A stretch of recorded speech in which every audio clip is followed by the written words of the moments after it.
이제 1차 방정식 활용 문제야. 활용 문제는 우리가 이제 보면은 이제 응용 문제로 많이 나오잖아. 그래서 문제 풀기 좀 싫어하는 학생들이 좀 많아. 생각보다 많아. 정말로.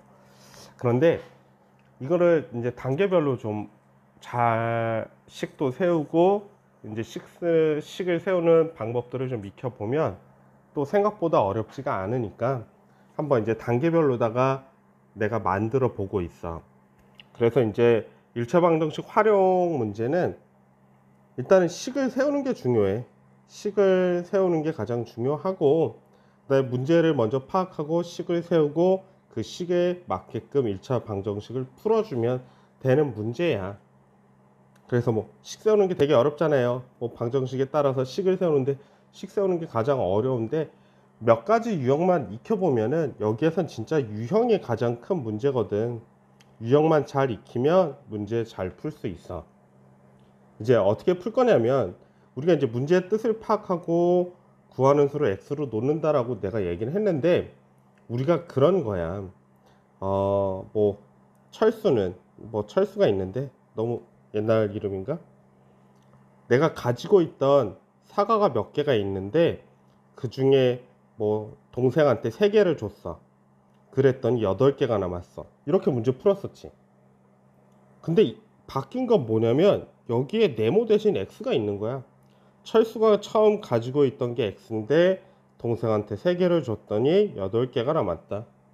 그래서 x는 3을 이항해 가지고 8 더하기 3은 처음에 가지고 있던 게 11개다. 이렇게 문제를 풀어주는 거야. 근데 바뀐 거는 이 네모가 뭘로 바뀌었어? x로 바뀌었다라고 생각을 해주면 돼. 어떤 이제 부담 없이 문제를 풀 수 있다라는 거지. 자, 그래서 우리는 이제 문제 뜻을 먼저 파악을 하고 그 다음에 구하는 수 x로 두고 방정식을 세우고 문제를 풀어주는 과정을 거치기만 하면 된다라는 거예요. 자, 그러면 이제 문제, 처음 문제야. 수에 관한 문제라고 하는데 그냥 간단하게 생각을 하면 돼. 어떤 수 x와 이제 문제를 한번 읽어보는 거야. 8과의 합의 3배를 하고 나와 있어. 그지? 뭐 x가 만약에 1이라고 생각을 하면 1은 답이 아니겠지만 1과 8의 합에 여기에다가 3배는 는이 보통은 등호라고 생각을 해줘도 돼. 이렇게 끊어서 읽어주는 거야. 2를 5배보다 6이 크다 이런 식으로. x 대신 1로다가 쓰면은 부담이 없잖아. 그지? 근데 지금 1은 문제가 아니라는 거지. 그지? 문제의 답은 아니야. 이런 식으로 다 문제를 접근하겠다라는 얘기야. 그래서 우리는 뭐를 구할 거야? 어떤 수를 구할 거란 말이야. 이렇게 차례로 문제를 풀어줄 거야. 자, 그러면 이제 문제를 파악을 했으니까 식을 한번 세워보자고. x와 8의 합이라고 나와 있어. 그쵸? x와 8의 합. x와 8을 더했어. 그 다음에 이걸 뭘 하라고 했어? 여기다가 3배를 하라고 했단 말이야. 는 x의 5배보다 x에다가 5를 곱하고 거기에 6이 크다라고 했으니까 더하기 6으로 써주면 되겠네. 이게 어떻게 된다라는 거야? 이 3배랑 같다라고 문제를 풀어주는 거야. 되셨죠? 자, 그럼 얘를 이제 깔끔하게 좀 정리를 좀 해볼게요. 어떻게 정리할까요? 3x 더하기 8은 x 곱하기 5니까 5x 더하기 6으로 쓰면 되겠네요. 요것만 하면 되겠다. 그쵸? 그럼 이제 뭐 하면 될까요? 문제 풀어나가면 되죠. 자, 분배법칙 3x 더하기 분배법칙 24는 5x 더하기 6 이렇게 문제 풀면 되겠네.